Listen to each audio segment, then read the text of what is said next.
What's going on, guys? It's Asal, and today I'm going to be chatting with you about my thoughts on the Battlefield Hardline beta. This is the take 2 of the beta. The initial beta way back in June I was not a fan of, and we're taking a second look at it now. The beta is coming to a close, so I think now's a good time to kind of weigh in on what we think about how the Battlefield Hardline beta has gone. So first thing I'm going to say, the game is a lot of fun. I have had a blast playing Battlefield Hardline, especially in a group setting.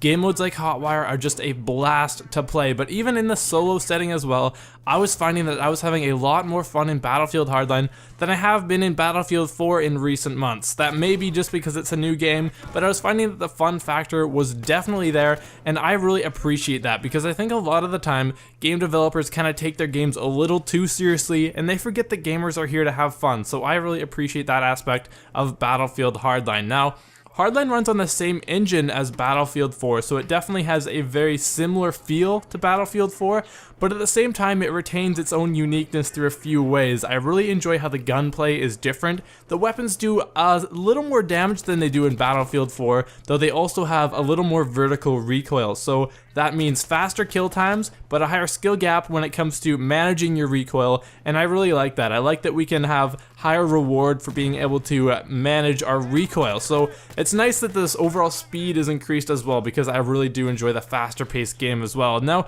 we also have some pretty fun gadgets in Battlefield Hardline. I feel like in Battlefield 4 there was kind of this wide array of gadgets and it was kind of confusing as to what is what, but in Battlefield Hardline we've got some pretty unique gadgets like a taser, a zip line. These things are pretty fun to use, and mind you, the taser is a blast to use. If you haven't used it, I recommend you try it out. And also the game modes as well. It's nice to see new things like Heist and Hotwire. These game modes are really fun, but at the same time we still have that traditional Conquest game mode as well, so we can have the new mixed in with the old traditional Battlefield experience. And the maps as well, I really like that we have super small close quarters maps like Bank Job, because I really like close quarters combat, but at the same time I do enjoy the traditional Battlefield sense, like Conquest large on a big map, so it's nice that we can have both of those incorporated into the same game. Now, another thing that I also really like about Battlefield Hardline is the unlock system. I really like that, you know, you don't have to just grind all the way through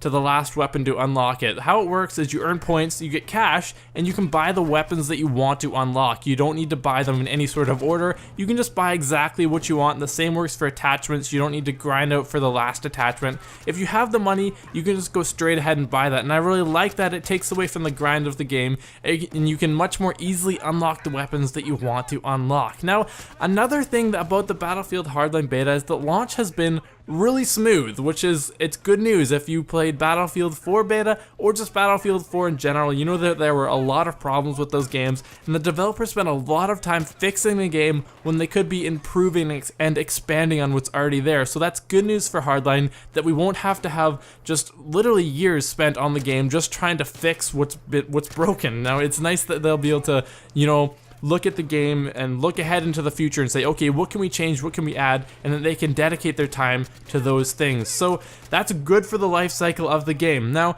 there are some cons to the game. The optimization, I found that the frame rate was kind of a little iffy in the beta. It's a beta. I'm not going to fault it for that. I had the similar issues in the Battlefield 4 betas, and they were resolved in the final launch of the game, so I'm not going to fault them there. That's to be expected in a beta, but overall the beta did run really smooth, and just the netcode was spot on, and I really appreciate that. Thank you, Visceral, for delaying the game and actually taking time to fix it. So overall, it's a very different game from traditional Battlefields because it's kind of this cops and robbers theme, but I really like it. If you view it as its own game, I think there definitely are a lot of things to enjoy about the game, and as long as you don't get hung up on the fact that there aren't tanks and it's not the traditional Battlefield game.